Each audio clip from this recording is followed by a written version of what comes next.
Hello friends, welcome to the YouTube channel study record. Friends, आज हम discuss करने वाले 4 मार्च 2019 के करंट अफेयर्स के ऊपर। फ्रेंड्स, हम लोग करंट अफेयर्स पर इसलिए डिस्कस कर रहे हैं क्योंकि हमारे एग्जाम पॉइंट ऑफ व्यू से जो करंट अफेयर्स का वेटेज है वो 10 से 15 क्वेश्चन हर एग्जाम की शिफ्ट में करंट अफेयर्स से पूछे जाते हैं। और अब जो करंट अफेयर्स का वेटेज हो गया हमारे एग्जाम पॉइंट ऑफ व्यू से वो बहुत ही ज्यादा बढ़ गया है, इसलिए फ्रेंड्स हम डेली करंट अफेयर्स पर डिस्कस कर रहे हैं। फ्रेंड्स, अगर आपने पहली बार इस चैनल पर विजिट किया और चैनल को सब्सक्राइब नहीं किया है तो चैनल को आप सब्सक्राइब जरूर कर लीजिए और इस तरीके के बेल आइकन को जरूर प्रेस कर ले, जिससे मैं जो भी वीडियो अपलोड करूंगा तो उसका नोटिफिकेशन आप तक पहुंच जाएगा। और फ्रेंड्स, मैंने डिस्क्रिप्शन में टेलीग्राम ग्रुप की लिंक दे दी है, आप टेलीग्राम ग्रुप पर ज्वाइन हो जाए, वहां पर आपको सारी पीडीएफ एक साथ अवेलेबल मिल जाएगी। फ्रेंड्स, आज का सेशन हम डिस्कस करने वाले करंट अफेयर्स के ऊपर 4 मार्च 2019 के। लास्ट वीडियो में हमने क्विज के क्वेश्चन को देखा था, उसका आंसर हमें डिस्कस करना था। तो क्विज का क्वेश्चन था, हाल ही में प्रधानमंत्री नरेंद्र मोदी ने किस राज्य में 3000 करोड़ रुपए की 5 राष्ट्रीय राजमार्ग परियोजनाओं की शुरुआत की? तो फ्रेंड्स, इसका आंसर है option number C, Tamil Nadu. Tamil Nadu इसका राइट आंसर हो जाएगा। ऑप्शन नंबर सी इसका राइट आंसर हो जाएगा। प्रधानमंत्री नरेंद्र मोदी ने तमिलनाडु के कन्याकुमारी में 3000 करोड़ रुपए की 5 राष्ट्रीय राजमार्ग परियोजनाओं की शुरुआत की। तमिलनाडु में कहां पर? कन्याकुमारी में। तो ये भी आपको याद रखना है। प्रधानमंत्री नरेंद्र मोदी ने तमिलनाडु के कन्याकुमारी में 3000 करोड़ रुपए की 5 राष्ट्रीय राजमार्ग परियोजनाओं की शुरुआत की और उन्होंने एक सड़क सुरक्षा पार्क और परिवहन संग्रहालय की भी शुरुआत की। और उन्होंने NH87 के मदुरै रामनाथपुरम खंड के 2 और 4 लेन वाले राजमार्ग को राष्ट्र को समर्पित किया। NH87 के, तो ये भी आपको याद रखना है, NH87। ठीक है फ्रेंड्स, अब इसका आंसर तमिलनाडु है। तो तमिलनाडु से रिलेटेड जो रिसेंटली करंट अफेयर्स आए वो हम एक बार डिस्कस कर लेते हैं। केंद्र सरकार की सहायता से भारत का पहला संगीत संग्रहालय तमिलनाडु में स्थापित किया जाएगा। भारत सरकार ने चक्रवात गाजा से प्रभावित लोगों के लिए तमिलनाडु को 1146 करोड़ रुपए देने की मंजूरी दी।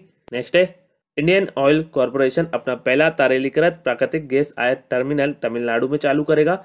कोयम्बटूर पुलिस ने police EI mobile application launch किया। चेन्नई में सर्वभाषा कवि सम्मेलन या राष्ट्रीय संगोष्ठी का उद्घाटन किया गया। नेक्स्ट है, चेन्नई ट्रैफिक पुलिस ने एक सड़क सुरक्षा रोबोट को सेवा में शामिल किया। तमिलनाडु ने द बेस्ट परफॉर्मिंग स्टेट श्रेणी के तहत स्वच्छ भारत यात्रा पुरस्कार जीता। थूथुकुडी में दूसरा कोस्ट गार्ड जिला मुख्यालय पाने वाला देश का पहला राज्य तमिलनाडु है। अब फ्रेंड्स, हम तमिलनाडु के इंपोर्टेंट पॉइंट देख लेते हैं। तमिलनाडु की जो कैपिटल है वो है चेन्नई। तमिलनाडु के जो CM है वो है इद्दपति के पलानी स्वामी और तमिलनाडु के जो गवर्नर है वो है बनवारी लाल पुरोहित। तो इतने पॉइंट आपको तमिलनाडु से याद रखने। चलिए फ्रेंड्स, स्टार्ट करते हैं हमारा आज का सेशन। फर्स्ट पॉइंट है, विश्व वन्य जीव दिवस कब मनाया जाता है? तो फ्रेंड्स, इसका आंसर है ऑप्शन नंबर सी, 3 मार्च। 3 मार्च इसका राइट आंसर हो जाएगा। ऑप्शन नंबर सी इसका राइट आंसर हो जाएगा। विश्व वन्य जीव दिवस प्रत्येक वर्ष 3 मार्च को मनाया जाता है। अब फ्रेंड्स, ये मनाया तो जाता है लेकिन इसका उद्देश्य क्या है? तो फ्रेंड्स, इस दिवस का जो उद्देश्य है वो दुनिया के जंगली जीवों और वनस्पतियों के बारे में जागरूकता पैदा करना और जागृत करना है। और 2019 का जो विषय है, पानी के नीचे जीवन लोगों और ग्रह के लिए है। तो एक बार और रिपीट कर देता हूं, आप नोट कर लीजिए। 2019 का जो विषय है वो है पानी के नीचे जीवन लोगों और ग्रह के लिए।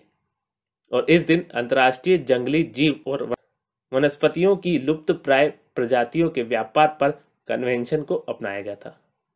तो ये भी आपको याद रखना है, तो बहुत ही इंपॉर्टेंट है। एक बार और मैं रिपीट कर देता हूँ, विश्व वन्य जीव दिवस प्रत्येक वर्ष 3 मार्च को मनाया जाता है। इस दिवस का उद्देश्य दुनिया के जंगली जीवों और वनस्पतियों के बारे में जागरूकता पैदा करना और जागृत करना है। और 2019 का जो विषय है वो पानी के नीचे जीवन लोगों और ग्रह के लिए। और इस दिन अंतर्राष्ट्रीय जंगली जीव और वनस्पतियों की लुप्त प्राय प्रजातियों के व्यापार पर कन्वेंशन को अपनाया गया था। ठीक है फ्रेंड्स, चलिए देख लेते हैं हमारा नेक्स्ट पॉइंट। नेक्स्ट पॉइंट है, हाल ही में हीट वेव की तैयारी, शमन और प्रबंधन पर राष्ट्रीय कार्यशाला कहां आयोजित की गई? तो फ्रेंड्स, इसका आंसर है option number B, Maharashtra. Maharashtra इसका राइट आंसर हो जाएगा। ऑप्शन नंबर बी इसका राइट आंसर हो जाएगा। महाराष्ट्र के नागपुर में। महाराष्ट्र में कहां पर? नागपुर में। तो ये भी आपको याद रखना है। नागपुर में हीट वेव की तैयारी, शमन और प्रबंधन पर एक राष्ट्रीय कार्यशाला आयोजित की गई और यह राष्ट्रीय आपदा प्रबंधन प्राधिकरण और महाराष्ट्र सरकार द्वारा संचालित किया गया था। एक बार और रिपीट कर देता हूं, आप नोट कर लीजिए।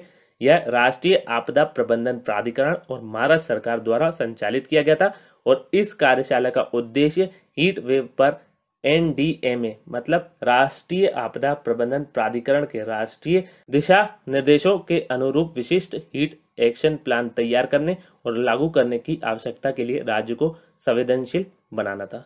ठीक है फ्रेंड्स, अब इसका आंसर महाराष्ट्र है। तो महाराष्ट्र से रिलेटेड जो रिसेंटली करंट अफेयर्स हैं हम एक बार डिस्कस कर लेते हैं। महाराष्ट्र सरकार ने अटल बिहारी वाजपेयी इंटरनेशनल स्कूल शुरू किए हैं। 12वां वार्षिक भारतीय उपमहाद्वीप निर्णय विज्ञान संस्थान सम्मेलन मुंबई में आयोजित किया गया। नेक्स्ट है, भारत ने ईरान के पसरगाद बैंक को मुंबई में एक शाखा खोलने की अनुमति दी। पार्टनरशिप समिट 2019 का उद्घाटन मुंबई में होगा। 9वीं आधुनिक कृषि पर अंतर्राष्ट्रीय सूक्ष्म सिंचाई सम्मेलन महाराष्ट्र में आयोजित किया जाएगा। नेक्स्ट है, भारतीय रबर एक्सपो 2019 के 10वें संस्करण का उद्घाटन मुंबई में किया गया है। प्रधानमंत्री नरेंद्र मोदी ने मुंबई में भारतीय राष्ट्रीय संग्रहालय का उद्घाटन किया। दूसरे विश्व संतरा महोत्सव का उद्घाटन नागपुर में हुआ। नेक्स्ट है, वस्त्र मंत्रालय मुंबई में तकनीकी वस्त्रों पर राष्ट्रीय सम्मेलन का आयोजन करेगा। वस्त्र मंत्रालय ने आर्टिसन स्पीक नामक एक कार्यक्रम मुंबई में प्रस्तुत किया।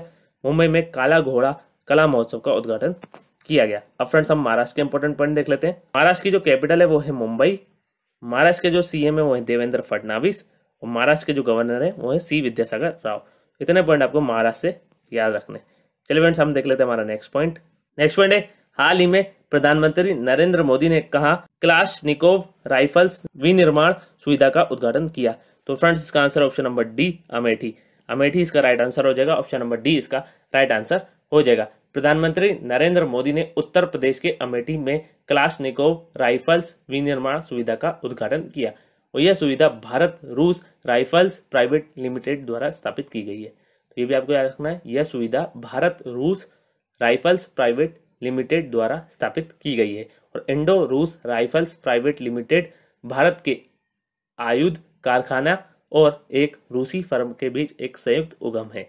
यह सुविधा कोरवा आयुध कारखाने में क्लाशनिकोव राइफलों की अंतिम श्रृंखला का उत्पादन करेगी। अब फ्रेंड्स ये अमेठी कहाँ पर है? उत्तर प्रदेश में। तो उत्तर प्रदेश से रिलेटेड जो रिसेंटली करंट अफेयर है वो हम एक बार देख लेते हैं। भारतीय वायुसेना और जापानी एयर सेल्फ डिफेंस फोर्स ने आगरा में अपना वायु अभ्यास शिन्यू मैत्री 2018 शुरू किया। शिपिंग मंत्रालय ने वाराणसी में एक मालवाड़ा गांव को मंजूरी दी।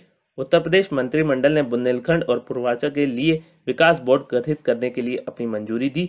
नेक्स्ट है, मेगा अंतर्राष्ट्रीय खाद्य एवं पेय कार्यक्रम इंडस फूड 2019 उत्तर प्रदेश में आयोजित किया जाएगा।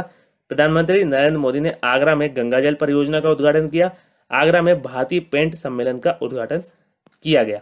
नेक्स्ट है, प्रधानमंत्री नरेंद्र मोदी वाराणसी में 15वें प्रवासी भारतीय दिवस का उद्घाटन करेंगे। राष्ट्रपति रामनाथ कोविंद ने उत्तर प्रदेश में गांधीवादी पुनरुत्थान शिखर सम्मेलन का उद्घाटन किया। आयुष मंत्री श्रीपद येसो नाइक ने गाजियाबाद में राष्ट्रीय यूनानी चिकित्सा संस्थान NIUM की आधारशिला रखी। ये है गाजियाबाद। ठीक है फ्रेंड्स। अब फ्रेंड्स हम उत्तर प्रदेश के इंपॉर्टेंट पॉइंट देख लेते हैं। उत्तर प्रदेश की जो कैपिटल है वो है लखनऊ। उत्तर प्रदेश के जो सीएम है वो है योगी आदित्यनाथ और उत्तर प्रदेश के जो गवर्नर है वो है राम नाईक। इतने पॉइंट आपको उत्तर प्रदेश से याद रखने। चलिए फ्रेंड्स हम देख लेते हैं हमारा नेक्स्ट पॉइंट। नेक्स्ट पॉइंट है, हाल ही में दुबई टेनिस ओपन किसने जीता? तो फ्रेंड्स इसका आंसर है option number A Roger Federer. Roger Federer इसका राइट आंसर हो जाएगा। ऑप्शन नंबर ए इसका राइट आंसर हो जाएगा। रोजर फेडरर ने 8वीं बार दुबई टेनिस ओपन जीता। कौन सी भी बार? 8वीं बार। तो ये भी आपको याद रखना है। रोजर फेडरर ने 8वीं बार दुबई टेनिस ओपन जीता और उन्होंने फाइनल मैच में ग्रीस के स्टेफानोस सिटसिपास को हराया और इस जीत के साथ उन्होंने अपने उल्लेखनीय करियर का 100वां खिताब जीता। कौन सा खिताब जीता है? अपने करियर का 100वां खिताब जीता है और वह अमेरिकी जिमी कॉनियर्स के बाद 100 एकल खिताब जीतने वाले दूसरे पुरुष खिलाड़ी बन गए हैं जिन्होंने 109 खिताब जीते हैं।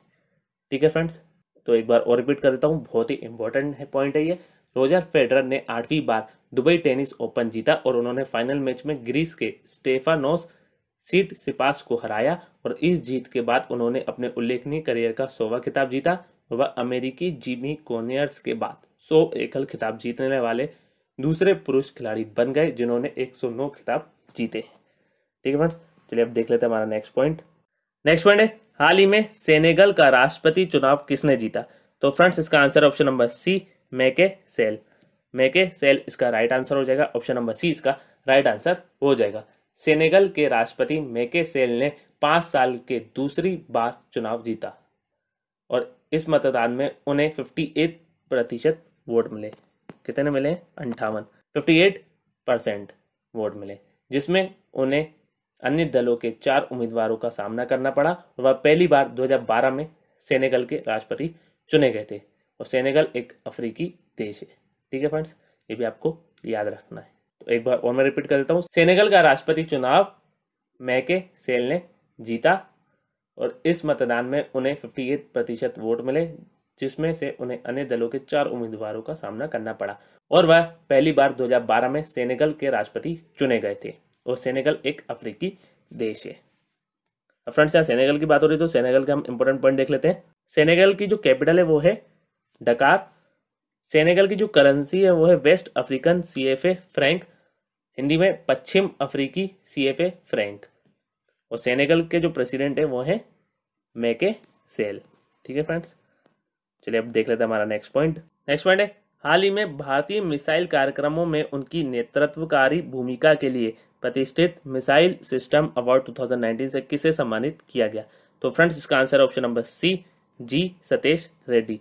जी सतीश रेड्डी इसका राइट आंसर हो जाएगा। ऑप्शन नंबर सी इसका राइट आंसर हो जाएगा। डीआरडीओ प्रमुख जी सतीश रेड्डी को भारतीय मिसाइल कार्यक्रमों में उनकी नेतृत्वकारी भूमिका के लिए प्रतिष्ठित मिसाइल सिस्टम अवार्ड 2019 से सम्मानित किया गया और यह पुरस्कार American institute of aeronautics and astronautics द्वारा प्रदान किया गया था। और यह पुरस्कार मिसाइल सिस्टम प्रौद्योगिकी को विकसित करने या कार्यान्वित करने और मिसाइल सिस्टम कार्यक्रमों के नेतृत्वकारी के लिए उत्कृष्टता को मान्यता देता है।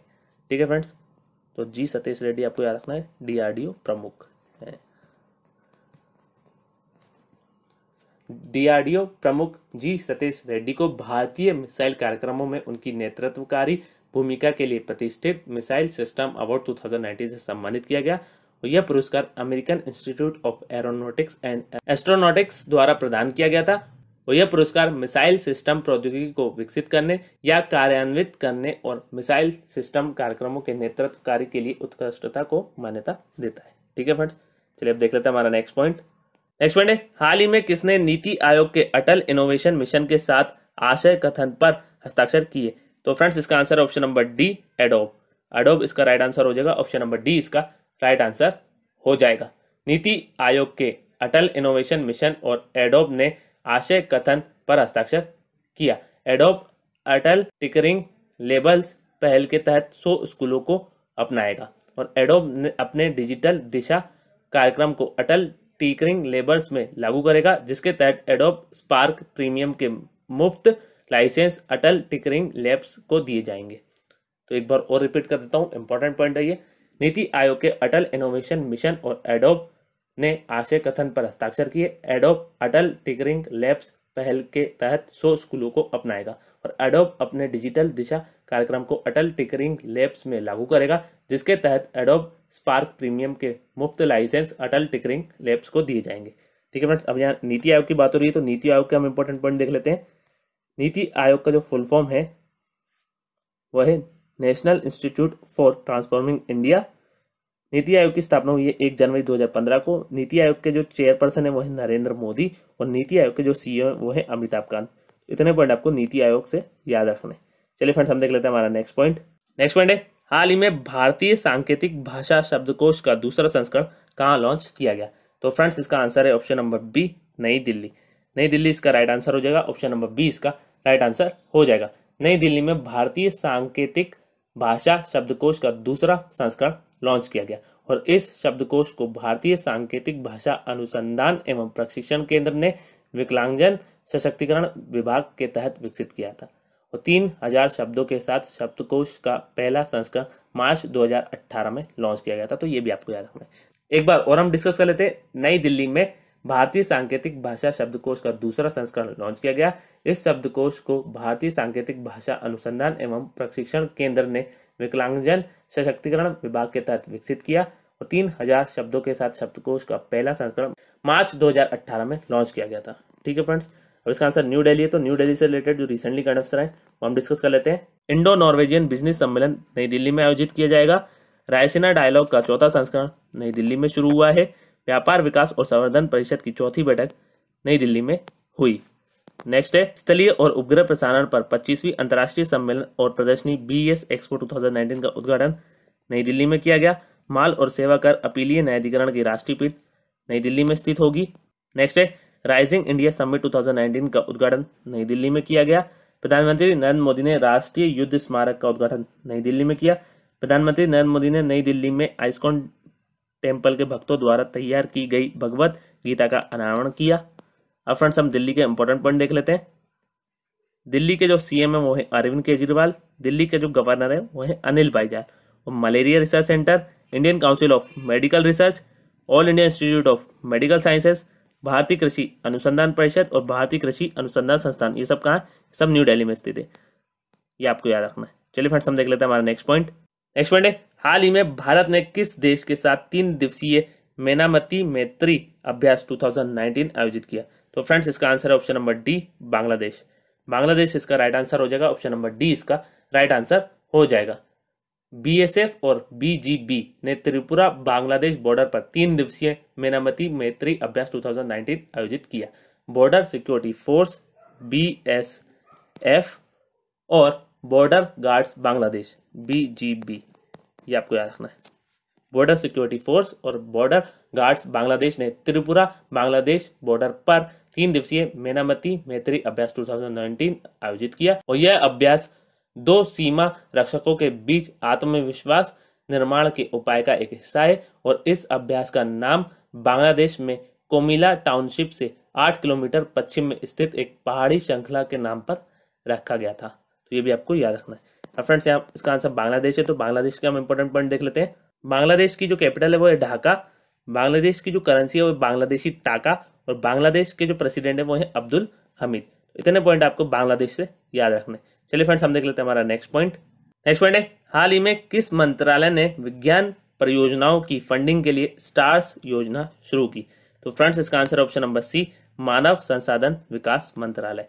मानव संसाधन विकास मंत्रालय इसका राइट आंसर हो जाएगा। ऑप्शन नंबर सी इसका राइट आंसर हो जाएगा। मानव संसाधन विकास मंत्रालय ने विज्ञान परियोजनाओं को वित्त पोषित करने के लिए scheme for translational and advanced research in science stars योजना शुरू की। तो स्टार्स का जो फुल फॉर्म है वो आप नोट कर लीजिए, scheme for translational and advanced research in science.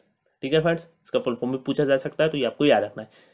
और मंत्रालय ने योजना के लिए 250 करोड़ रुपए के फंड को मंजूरी दी। कितने करोड़ रुपए की?